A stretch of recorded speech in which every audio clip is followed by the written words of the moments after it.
Hi friends, welcome to Kavyanayana cooking channel. ನಾನು ಸುಷ್ಮಾ. ಬನ್ನಿ, ಇವತ್ತು ಮೋತಿಚೂರ್ ಲಡ್ಡು ಸ್ವೀಟ್ ರೆಸಿಪಿ ಮಾಡ್ತಾ ಇದ್ದೀನಿ. ಯಾವ ಥರ ಮಾಡೋದು ಅಂತ ನಿಮಗೆ ತೋರಿಸ್ಕೊಡ್ತಾ ಇದ್ದೀನಿ. ಹಾಗೆ ನಮ್ಮ ಚಾನಲ್ನ ಸಬ್ಸ್ಕ್ರೈಬ್ ಮಾಡ್ಕೊಂಡು ನೋಡಿ ಫ್ರೆಂಡ್. ನೋಡಿ, ನಾನಿಲ್ಲಿ 2 ಕಪ್ಪಷ್ಟು ಕಡಲೆಬೇಳೆನ ತೊಗೊಂಡಿದ್ದೀನಿ. ನೋಡಿ, ನಿಮ್ಮ ಮನೇಲಿ ಯಾವುದಿರುತ್ತೋ ಅದೇ ತಗೊಳ್ಳಿ. ಅಂಗಡಿದಾದರೂ ಓಕೆ, ನೀವೇ ಬೆಳೆದಿರೋದಾದರೂ ಕೂಡ ಓಕೆ. ನೋಡಿ, 2 ಕಪ್ಪಷ್ಟು ನಾನು ಕಡಲೆಬೇಳೆನ ತೊಗೊಂಡು ಒಂದು ಪಾತ್ರೆಗೆ ಹಾಕ್ಕೊಂಡು ಚೆನ್ನಾಗಿ 1-2 ಬಾರಿ ತಿಕ್ಕಿ ಕ್ಲೀನಾಗಿ ತೊಳ್ಕೊತೀನಿ. ನೋಡಿ, ಹಬ್ಬ ಕೂಡ ಹತ್ರ ಬರ್ತಾ ಇದ್ದಾವೆ. ಮಾಡೋಕ್ಕೆ ನಿಮಗೆ ಮುಂಚೆನೇ ತೋರಿಸ್ಕೊಟ್ರೆ ತುಂಬ ಈಸಿ ಆಗುತ್ತೆ ಅಂತ ನಾನು ಮೋತಿಚೂರ್ ಲಾಡುನ ಮಾಡಿ ತೋರಿಸ್ತಾ ಇದ್ದೀನಿ ಫ್ರೆಂಡ್ಸ್. ನೋಡಿ, ಇವಾಗ ಚೆನ್ನಾಗಿ ವಾಶ್ ಮಾಡ್ಕೊಂಡಿದ್ದೀನಿ. ಇವಾಗ ಬೇಳೆ ನೆನೆಯೋಷ್ಟು ಮುಳುಗೋವಷ್ಟು ನಾವು ನೀರನ್ನು ಹಾಕಿ 1 ಅವರು ನಾವು ಮುಚ್ಚಳ ಮುಚ್ಚಿ ನೆನೆಯೋದಕ್ಕೆ ಬಿಡೋಣ. ನೀವು ಕಡಲೆ ಹಿಟ್ಟಲ್ಲಿ ಡೈರೆಕ್ಟಾಗಿ ಕಲಿಸ್ಬಿಟ್ಟು ಎಣ್ಣೆಯಲ್ಲೇ ಮಾಡ್ಕೋಬೋದು. ಇದೊಂಥರ ಡಿಫ್ರೆಂಟಾಗಿ ನಿಮಗೆ ನಾನು ತೋರಿಸ್ಕೊಡ್ತಾ ಇದ್ದೀನಿ. ನೋಡಿ, ಬೆಂದಿದೆ ಅಲ್ವಾ, ನೆನೆದಿದೆ ಅಲ್ವಾ.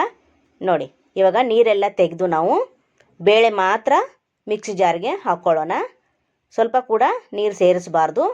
ನೋಡಿ, ಈ ಥರ ತರಿಯಾಗಿ ನಾವು ರುಬ್ಕೋಬೇಕಾಗುತ್ತೆ. ನೀರೇನು ಸೇರಿಸಂಗಿಲ್ಲ. ತಿರ್ಗಿ ಅದೇ ಪಾತ್ರೆಗೆ ನಾನು ಮತ್ತೆ ಹಾಕ್ಕೋತಾ ಇದ್ದೀನಿ.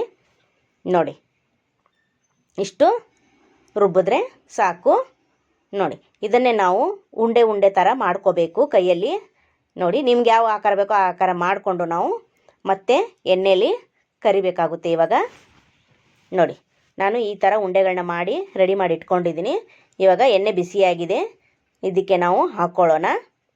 ಜಾಸ್ತಿ ಕಲರ್ ಚೇಂಜ್ ಆಗೋದೇನು ಬೇಡ, ಸ್ವಲ್ಪ ಡೀಪ್ ಫ್ರೈ ಆದರೆ ಸಾಕು. ಒಂದು 5 ನಿಮಿಷ ನಾವು 2 ಕಡೆ ಚೆನ್ನಾಗಿ ಬೇಯಿಸ್ಕೊಂಡ್ರೆ ಸಾಕಾಗುತ್ತೆ. ತೆಗೆದು ಬಿಡಬೇಕು. ಕಲರ್ ಚೇಂಜ್ ಆಗೋವರೆಗೂ ಬಿಡಬಾರ್ದು ಫ್ರೆಂಡ್ಸ್. ನೋಡ್ಕೊಳ್ಳಿ ನಾನು ಯಾವ ಥರ ಬೇಯಿಸ್ಕೊತೀನಿ ಅಂತ ಎಣ್ಣೆಯಲ್ಲಿ. ನೋಡಿ, ಇವಾಗ ಇಷ್ಟಾಗಿದೆ. ಇಷ್ಟಾದರೆ ಸಾಕು ಫ್ರೆಂಡ್ಸ್. ಜಾಸ್ತಿ ಏನು ಕೆಂಪಗೆ ಎಣ್ಣೆಯಲ್ಲಿ ಫ್ರೈ ಮಾಡೋದೇನು ಬೇಡ. ನೋಡಿ, ಇಷ್ಟಾಗಿದೆ. ಇವಾಗ ತೆಗಿಯೋಣ ಫ್ರೆಂಡ್ಸ್. ನೋಡಿ, ಇದೇ ಥರ ಎಲ್ಲನೂ ನಾನು ಮಾಡಿ ಇಟ್ಕೊಂಡಿದ್ದೀನಿ ಪಾತ್ರೆಯಲ್ಲಿ. ನೋಡಿ, ಆರಿದ ಮೇಲೆ ಈ ಥರ ನಾವು ಉಂಡೆಗಳನ್ನು ಒಡಿಬೇಕು. ಕೈಯಿಂದನೇ ಬಿಸಿ ಇರುತ್ತೆ, ಹುಷಾರಾಗಿ ಈ ಥರ ಮಾಡಿ ನಾವು ಆರಲು ಒಂದು 5 ನಿಮಿಷ ಬಿಡಬೇಕು. ಆರಿದ ಮೇಲೆ ಮಿಕ್ಸಿ ಜಾರಿಗೆ ಹಾಕಿ ನಾವು ತರಿಯಾಗಿ ಪುಡಿ ಮಾಡ್ಕೊಂಡು ಬರಬೇಕು. ನೋಡಿ, ಇದೇ ಥರ ಎಲ್ಲವನ್ನು ಕೈಯಿಂದನೇ ಒಡೆದು ನಾನು ಈ ಥರ ಮಾಡಿ ಇಟ್ಕೊಂಡಿದ್ದೀನಿ. ಇವಾಗ ಇದು ಆರಿದೆ, ಮಿಕ್ಸಿ ಜಾರಿಗೆ ಹಾಕ್ಕೊಂಡೋಣ ಬನ್ನಿ. ಆವಾಗಲೇ ಬೇಳೆ ರುಬ್ಬಿದ್ವಲ್ಲ ಅದೇ ಜಾರಿಗೆನೇ ಇದನ್ನು ಕೂಡ ಸೇರಿಸ್ಕೊಂಡು ನೋಡಿ ತರಿಯಾಗಿ ರುಬ್ಕೊಂಡು ಬರೋಣ. ಹಾಗೆ ಒಲೆ ಮೇಲೆ ಒಂದು ಪಾತ್ರೆ ಇಟ್ಕೊಂಡು 2 ಕಪ್ಪು ಕಡಲೆಬೇಳೆಗೆ 2 ಕಪ್ಪಷ್ಟು ಸಕ್ಕರೆ ಬೇಕಾಗುತ್ತೆ. ಸ್ವೀಟು ಕರೆಕ್ಟಾಗಿ ಆಗುತ್ತೆ. ನೋಡಿ, ಹಾಗೆ ಅರ್ಧ ಬೌಲಷ್ಟು ನೀರನ್ನು ಸೇರಿಸ್ಕೊತಾ ಇದ್ದೀನಿ. 2 ಕಪ್ ಬೇಳೆ, 2 ಕಪ್ ಸಕ್ಕರೆ, ಅರ್ಧ ಕಪ್ ಮಾತ್ರ ಸಕ್ಕರೆಗೆ ನೀರು ಹಾಕಬೇಕಾಗುತ್ತೆ. ನೋಡಿ, ಇದು ಸಕ್ಕರೆ ಕರಗಿದ ಮೇಲೆ ಒಂದೆಳೆ ಪಾಕ ಬರಬೇಕು. ನೋಡಿ, ನಾವು ಫುಡ್ ಕಲರು ಹಾಕೋತಾ ಇದ್ದೀವಿ. ಹಾಗೆ ಏಲಕ್ಕಿ ಪುಡಿನೂ ಕೂಡ ಸೇರಿಸ್ಕೋತಾ ಇದ್ದೀನಿ. ನೋಡಿ, ಇವು ಚೆನ್ನಾಗಿ ನಾವು ಸಕ್ಕರೆನ ಕರಗಿಸ್ಕೋಬೇಕು. ನಾವು ಗಟ್ಟಿ ಪಾಕ ಏನು ಬೇಡ, ಎಳೆ ಪಾಕ ಇದ್ದರೆ ಸಾಕಾಗುತ್ತೆ ನಮಗೆ. ನೋಡಿ, ಚೆನ್ನಾಗಿ ಎಳೆ ಪಾಕ ಬರೋವರೆಗೂ ನಾವು ನೋಡಿ ಆವಾಗಲೇ ರುಬ್ಕೊಂಡು ಬಂದನಲ್ಲ ತರಿಯಾಗಿ ಇಷ್ಟು ನೈಸಾಗಿ ತರಿಯಾಗಿ ಮಾಡ್ಕೊಂಬರ್ಬೇಕು. ಜಾಸ್ತಿನೂ ಉದುರಾಗಿ ಇರಬಾರ್ದು. ನೋಡಿ, ಅದನ್ನು ಸಕ್ಕರೆ ಪಾಕ ಒಂದೆಳೆ ಪಾಕ ಬಂದಿದೆ. ಇವಾಗ ಆ ಪೌಡ್ರನ್ನ ಹಾಕ್ಕೋತಾ ಇದ್ದೀನಿ. ಹಾಕ್ಕೊಂಡು ಚೆನ್ನಾಗಿ ಮಿಕ್ಸ್ ಮಾಡ್ಕೋಬೇಕು. ನೋಡಿ, ಅದು ಕಲಿಸ್ತಾ ಗಟ್ಟಿ ಬಂದುಬಿಡುತ್ತೆ. ನೋಡಿ, ಒಂದು 5 ನಿಮಿಷ ನಾವು ಈ ಥರ ಸಕ್ಕರೆ ಪಾಕದಲ್ಲಿ ಮಿಕ್ಸ್ ಮಾಡ್ತಾ ಇರಬೇಕು. ಸೈಡಲ್ಲಿ ನಾವು ತುಪ್ಪ ಹಾಕ್ಕೊಂಡು ಒಂದು ಚಿಕ್ಕ ಬಾಳಿಗೆಗೆ ನಾವು ತುಪ್ಪ ಒಂದು 4 ಟೇಬಲ್ ಸ್ಪೂನ್ ಹಾಕ್ಕೊಂಡು ಲವಂಗ ಒಂದು 4, 5, 6, 8 ಹಾಕ್ಕೋತಾ ಇದ್ದೀನಿ. ಅದು ಕೂಡ ಚೆನ್ನಾಗಿ ಫ್ರೈ ಮಾಡಿಕೊಂಡು ನೋಡಿ ಕರ್ಬೂಜ ಹಣ್ಣಿನ ಬೀಜನ ಕೂಡ ನಾನು 1-2 ಟೇಬಲ್ ಸ್ಪೂನಷ್ಟು ಸೇರಿಸ್ಕೊತಾ ಇದ್ದೀನಿ. ನಿಮ್ಮ ಹತ್ರ ಇದ್ದರೆ ಸೇರಿಸ್ಕೊಳ್ಳಿ, ಇಲ್ಲಾಂದರೆ ಡ್ರೈ ಫ್ರೂಟ್ಸ್ನ ಕಟ್ ಮಾಡಿ ಸೇರಿಸ್ಕೋಬೋದು. ಹಾಗೆ ದ್ರಾಕ್ಷಿನೂ ಕೂಡ 1-2 ಟೇಬಲ್ ಸ್ಪೂನಷ್ಟು ನಾನು ಹಾಕ್ಕೊಂಡು ತುಪ್ಪದಲ್ಲಿ ಚೆನ್ನಾಗಿ 3 ಫ್ರೈ ಮಾಡ್ಕೊತೀನಿ.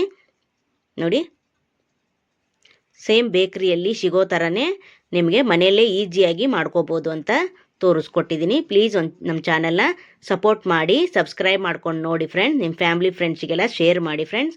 ನೋಡಿ, ಫ್ರೈ ಆಗಿದೆ. ಇವಾಗ ಆ ಮಿಶ್ರಣಕ್ಕೆ ಸೇರಿಸ್ಕೊಳ್ಳೋಣ. ನೋಡಿ, ಒಂದು 1/4 ಕಪ್ಪಷ್ಟು ತುಪ್ಪ ಹಾಕ್ಕೊಂಡ್ರೆ ಸರಿ ಹೋಗುತ್ತೆ.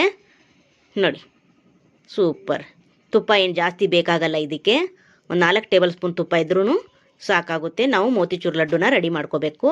ನೋಡಿ ಇವಾಗ ಡ್ರೈ ಆಗಿದೆ. ಇದು ತಟ್ಟೆಗೆ ಸೇರಿಸ್ಕೊಳ್ಳೋಣ. ತಟ್ಟೆಗೆ ಹಾಕಿ ನಾವು ಆರೋದಕ್ಕೆ ಬಿಡಬೇಕಾಗುತ್ತೆ. ಆರಿದ ಮೇಲೆ ನಾವು ಸ್ವಲ್ಪ ಬಿಸಿ ಇರಬೇಕು, ಜಾಸ್ತಿ ಆರಿದಂದ ಬೇಡ. ತಟ್ಟೆಗೆ ಹಾಕ್ಕೊಂಡು ನಾವು ಸ್ವಲ್ಪ ಆರೋದಕ್ಕೆ ಬಿಟ್ಟು ಬಿಸಿ ಬಿಸಿಯಾಗಿ ಕೈಯಲ್ಲಿ ಉಂಡಿನ ಮಾಡ್ಕೋಬೋದು. ನೋಡಿ ನಿಮ್ಗೆ ಯಾವ ಸೈಜ್ ಬೇಕೋ ಆ ಸೈಜಲ್ಲಿ ನೀವು ಮಾಡ್ಕೋಬೋದು. ನೋಡಿ ಸೂಪರ್ ಅಲ್ವಾ? ನೋಡಿ ಎಷ್ಟು ಸಾಫ್ಟಾಗಿ ಟೇಸ್ಟಿಯಾಗಿ ಬಂದಿದೆ ಅಂದರೆ ಫ್ರೆಂಡ್ಸ್, ನೀವು ಒಂದು ಸತಿ ಟ್ರೈ ಮಾಡಬೇಕು ಫ್ರೆಂಡ್ಸ್. ನೋಡಿ ಮಕ್ಕಳಿಗೂ ಅಂತೆ ತುಂಬ ಇಷ್ಟಪಟ್ಟು ತಿಂತಾರೆ. ಮನೆಯಲ್ಲಿ ಮಾಡಿಕೊಡಿ. ನೋಡಿ ಬೇಕರಿಯಲ್ಲಿ ತುಂಬ ರೇಟ್ ಇರುತ್ತೆ, ಅದಕ್ಕೋಸ್ಕರ ನಾವು ಮನೆಯಲ್ಲೇ ಯಾವ ಥರ ಮಾಡೋದು ಅಂತ ತೋರಿಸ್ಕೊಟ್ಟಿದ್ದೀನಿ. ಹಾಗೆ ಪ್ಲೇಟ್ಗೆ ಸರ್ವ್ ಮಾಡ್ಕೋತಾ ಇದ್ದೀನಿ. ನೋಡಿ ವಾವ್ ಸೂಪರ್, ಎಷ್ಟು ಚೆಂದ ಕಾಣಿಸ್ತಾ ಇದೆ ಅಲ್ವಾ ಫ್ರೆಂಡ್ಸ್? ನೀವು ಒಂದು ಸತಿ ಟ್ರೈ ಮಾಡಿ ಯಾವ ಥರ ಬಂತು ಅಂತ ಕಮೆಂಟಲ್ಲಿ ತಿಳಿಸಿ ಫ್ರೆಂಡ್ಸ್. ಹಾಗೆ ನಮ್ಮ ವಿಡಿಯೋ ನಿಮಗೆ ಇಷ್ಟವಾದರೆ ಪ್ಲೀಸ್ ಲೈಕ್ ಮಾಡಿ, ಶೇರ್ ಮಾಡಿ, ಕಮೆಂಟ್ ಮಾಡಿ, ಸಬ್ಸ್ಕ್ರೈಬ್ ಮಾಡ್ಕೊಳ್ಳಿ. ನಮ್ಮ ವಿಡಿಯೋ ನೋಡಿದ್ದಕ್ಕಾಗಿ ನಿಮ್ಮೆಲ್ಲರಿಗೂ ಧನ್ಯವಾದಗಳು. Thank you for watching. ನಮಸ್ಕಾರ ಫ್ರೆಂಡ್ಸ್, ಬಾಯ್.